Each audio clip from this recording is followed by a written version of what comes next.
தமிழ்நாடு பள்ளி கல்வித்துறையின் மூலம் புதிய பாடத்திட்டத்தை அறிமுகப்படுத்துகின்ற ஒரு கூட்டம் நடந்து கொண்டிருக்கின்றது.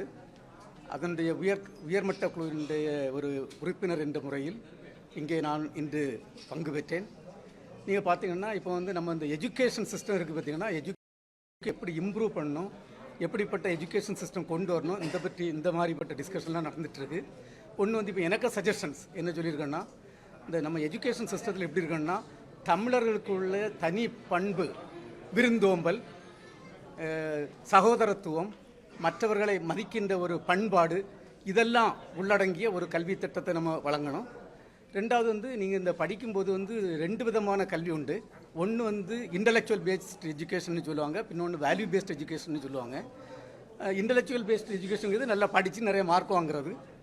வேல்யூ பேஸ்ட் எஜுகேஷன்னா மற்றவங்களை மதிக்கிறது, ஒரு நல்ல மனிதநாட்டு மாறக்கூடிய ஒரு கல்வி வேணும்.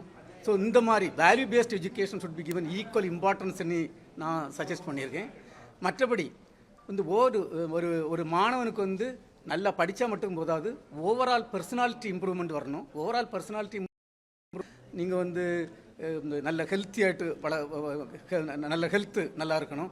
இந்த மற்ற விளையாட்டுத்துறையில் நல்லா வரணும், நல்லா படிக்கணும். இந்த மாதிரி ஓவரால் பர்சனாலிட்டி இம்ப்ரூவ்மெண்ட், நல்லா பேசக்கூடிய ஒரு வாய்ப்புகள், பேசக்கூடிய ஒரு திறமை வேணும். இந்த மாதிரிப்பட்ட ஓவரால் பர்சனாலிட்டி இம்ப்ரூவ்மெண்ட் வளரக்கூடிய ஒரு கல்வித்திட்டம் வேணும்னு சொல்லியிருக்கோம். மற்றபடி இப்போ 21st செஞ்சுரி நம்ம பார்க்கும்போது நிறைய புது இதெல்லாம் வருது. Artificial intelligence, computer based system, இதெல்லாம் உள்ளடங்கிய ஒரு கல்வி திட்டமாட்டு இருக்கணும்னு சொல்லியிருக்கோம். இந்த மாதிரி நிறைய டிஸ்கஷன் நடந்துகிட்ருக்கு.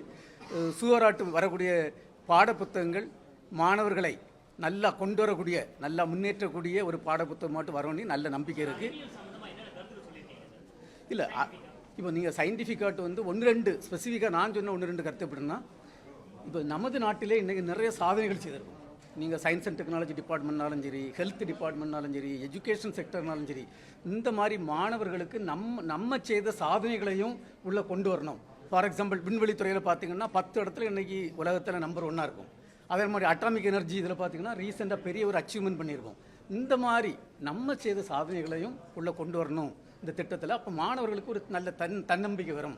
இந்த மாதிரிப்பட்டதெல்லாம் சொல்லியிருக்கோம். நிறைய டிஸ்கஷன் நடந்துகிட்ருக்கு. இப்போ நம்ம கல்வித்துறையுடைய மந்திரி இருக்கிறாங்க, அவங்க ஃபர்தராக உங்கள்கிட்ட பேசுவாங்க.